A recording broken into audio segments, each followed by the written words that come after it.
Hello and welcome to Remote Work Done Right. Let me tell you a story. It's a Thursday afternoon, July 2013. I'm working remotely from home.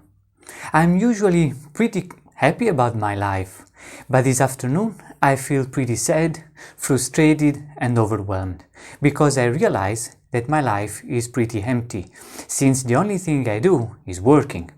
I remember how happy I was when I decided to move abroad to pursue my PhD. But after 9 months since it started, I still don't have a social life. I live like a hermit, buried in my studies. I work remotely, and I know that I have a lot of freedom at hand's reach, but I haven't the slightest idea about how to harvest freedom and productivity. I work around 12 hours per day, 7 days per week. I'm in burnout without realizing it, enslaved by my work. This afternoon, my mood is as dark as the clouds that I blame for preventing me from taking a walk. I know that the walk would be great for me, but I still can't stand up and get out. Instead, I shift my attention to my PC and I decide to finish coding another piece of my PhD project. Soon after that, my supervisor sends me an email. It's a short email, very cold but packed with information in the form of 3 different links to 3 different articles. Each article means a different mathematical model to study. I feel frustrated and overwhelmed by the amount of work that is expected from me. Within the next 2 hours, my supervisor sends me another 11 emails. When I read his last email, I totally jump up from the chair. I snap.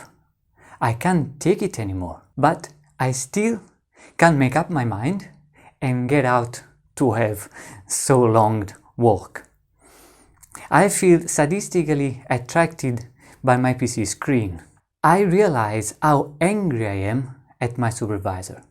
I have so many angry thoughts in my mind because the only thing that I want is to be able to take a break, breathe and find a new balance in my life. I sit on this chair again and I start replying to him. My email is full of shouts, boundaries and rights that need to be respected. I want to make my point. I want to steer this professional relationship in my favor. So, I read his last email again in order to better prepare my strongest points against this attitude. When I read a postscriptum that I completely missed before, it said, Ale, don't worry about the amount of emails that I'm sending to you. It's just my way to take some notes and to spread the most useful inputs and resources to my students before I forget about them. Suddenly, all my arguments crash. I feel lost. But luckily, after a few moments of shock, all the pieces of the puzzle seem to fall into place. For instance, my supervisor was okay with me working remotely. He was supportive in his own way. He even encouraged me to take some days off that I refused to take. I realize that the pressure that I feel comes from deep inside me. I'm angry at myself for being such a lousy remote worker. I realize that if I really want to succeed at working remotely, I need to better listen to my team's needs and my own needs. I need to become a better communicator in order to harvest the benefits of working remotely. Communicating better means that I can establish healthier boundaries that will allow me to unplug and rest more. In other words, I need to evolve. Today, I start my inner journey that will lead me to quit academia soon after I earn my PhD.